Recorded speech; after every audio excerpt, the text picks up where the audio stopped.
नमस्कार दोस्तों, crime channel पर आपका स्वागत है। आई होप आप सब लोग बहुत अच्छे होंगे। दोस्तों, चैनल को सब्सक्राइब ज़रूर करें ताकि आपके पास आसानी से वीडियो का नोटिफिकेशन आ सके, ताकि बेल आइकन ज़रूर प्रेस कर सकें। तो चलिए दोस्तों, आज की कहानी शुरू करते हैं समय ना लेते हुए।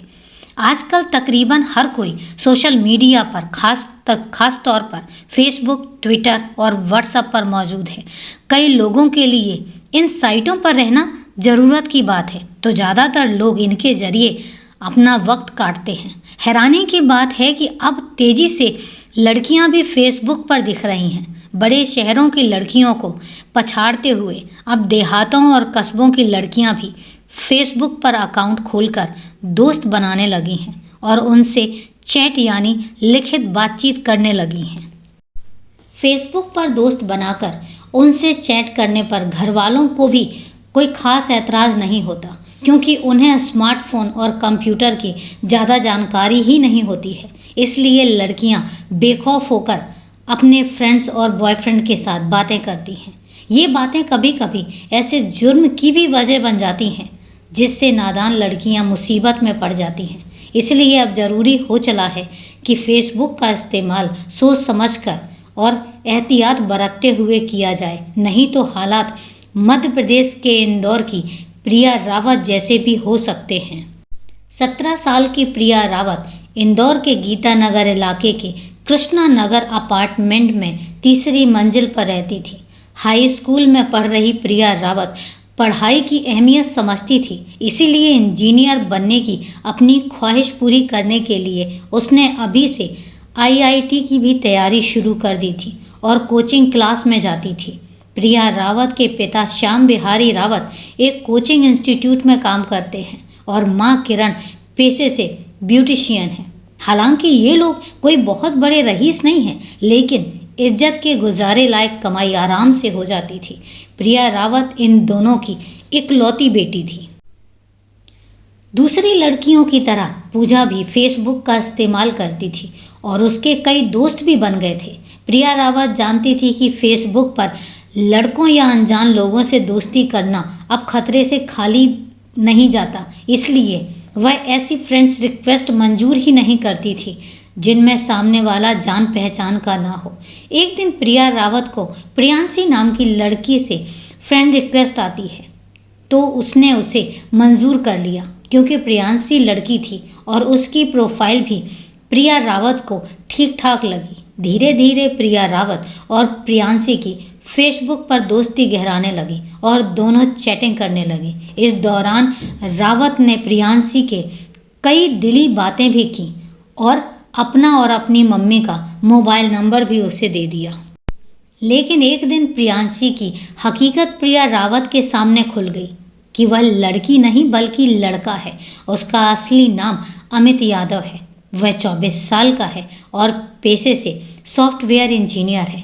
अमित ने असलियत बताते हुए प्रिया रावत से मोहब्बत का इजहार किया, तो धोखा खाई प्रिया रावत तिलमिला उठी और उसने अमित का अकाउंट ब्लॉक कर दिया। गुजर खेड़ी गांव का रहने वाला अमित अब तक रावत, उसके घर और स्वभाव के बारे में चैट के जरिए प्रिया रावत से ही काफ़ी कुछ जानकारी हासिल कर चुका था। इसलिए उसने प्रिया रावत के मोबाइल पर फ़ोन कर उससे अपनी मोहब्बत का इजहार किया। तब भी प्रिया रावत ने उसे झिड़क दिया। जब प्रिया रावत ने अमित का फ़ोन रिसीव करना बंद कर दिया, तो एक तरफा प्यार में पागल इस सिरफिरे आशिक ने मैसेज भेजने शुरू कर दिए। प्रिया रावत को अब समझ आ गया था कि धोखे या गलती से ही सही, वह एक गलत और झक्की नौजवान से फेसबुक पर दोस्ती करके फंस चुकी है। तो उसने पीछा छुड़ाने के लिए उस पर ध्यान देना ही बंद कर दिया। इस अनदेखी और बेरुखी से अमित और भी तिलमिला गया, जो यह मानकर चल रहा था कि चूंकि वह प्रिया रावत से प्यार करता है, इसलिए उसकी जिम्मेदारी है कि वह भी उसे प्यार करे। हालांकि उसे मन में कहीं ना कहीं एहसास होने लगा था कि प्रिया सख्त मिजाज और उसूलों वाली लड़की है। हिम्मत ना हारते हुए अमित ने प्रिया रावत की मां किरण रावत को फ़ोन किया और सारी बात बताई। इस पर किरण ने प्रिया रावत से पूछा, तो उसने मां को साफ साफ बता दिया और अमित एक धोखेबाज लड़का है जिसने लड़की बनकर फेसबुक पर उससे दोस्ती की और अब ज़बरदस्ती प्यार मोहब्बत की बातें कर रहा है। तो दोस्तों, अगर अभी तक आपने चैनल को सब्सक्राइब नहीं किया है तो सब्सक्राइब ज़रूर कर लीजिए, क्योंकि आपके सपोर्ट की मुझे बहुत ज़्यादा ज़रूरत है।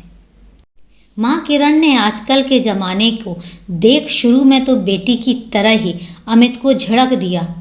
यह देखकर अमित गिड़गिड़ाया, आंटी मुझे बस एक बार प्रिया से बात कर लेने दें, फिर मैं कभी भी फ़ोन नहीं करूँगा।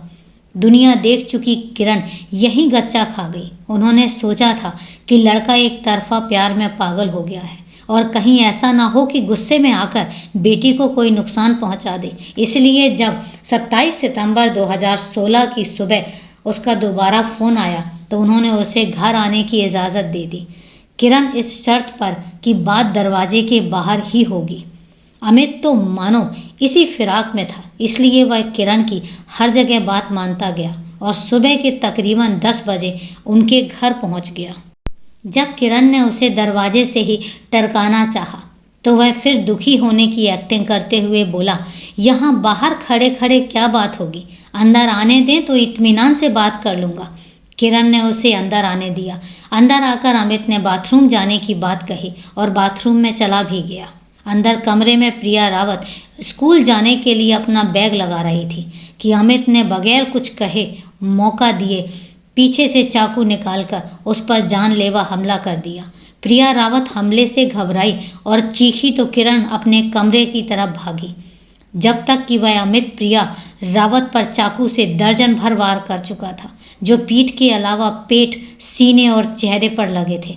बदहवास सी किरण बेटी को बचाने बीच में आई तो अमित ने उन पर भी हमला बोल दिया।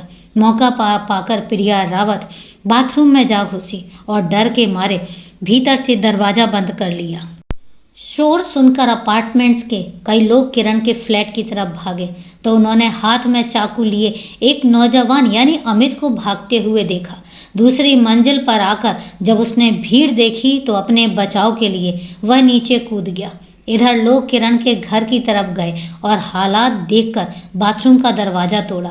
वहां प्रिया रावत बेहोश पड़ी थी। लोगों ने तुरंत पुलिस को खबर की और प्रिया को कार में डालकर अस्पताल की तरफ भागे, पर इलाज के दौरान ही प्रिया ने दम तोड़ दिया। अमित नीचे कूद तो गया, लेकिन उसके हाथ पैर की हड्डियां टूट गईं, इसलिए भाग नहीं सका और गिरफ्तार हो गया। उसे जेल के वार्ड में रखा गया। अमित अपने बयानों में पुलिस को यह कहते हुए बरगलाने की कोशिश करने लगा कि प्रिया उस पर ज़बरदस्ती करने का झूठा इल्ज़ाम लगा रही थी और उसी ने 100 नंबर पर फ़ोन कर पुलिस को बुलाया था।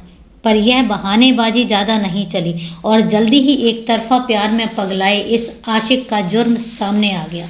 प्रिया के पिता श्याम बिहारी ने जब बेटी की हत्या की खबर सुनी तो सदमे में चले गए और बेहोश हो गए और होश में आते ही हत्यारे अमित को फांसी की सज़ा देने की मांग करने लगे। जिसने भी इस अपराध के बारे में सुना वह सन्न रह गया और फेसबुक जैसी साइट को कोसता नजर आया कि आजकल यह जुर्म का नया जरिया बन गया है, इसलिए लड़कियों को ज़रा संभल कर रहना चाहिए।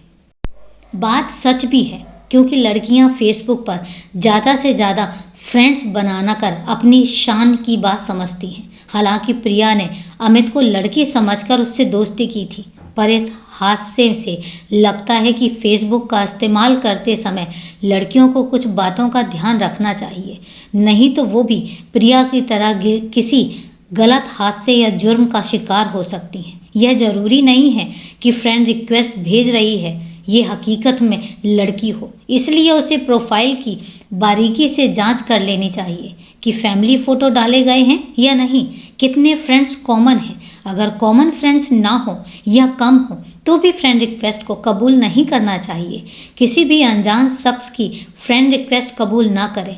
अपने प्रोफाइल में मोबाइल नंबर नहीं डालना चाहिए, ना ही चैटिंग में किसी को अपना नंबर देना चाहिए। अगर सामने वाली लड़की ज़्यादा अपनापन दिखाए तो चौकन्ना हो जाएं।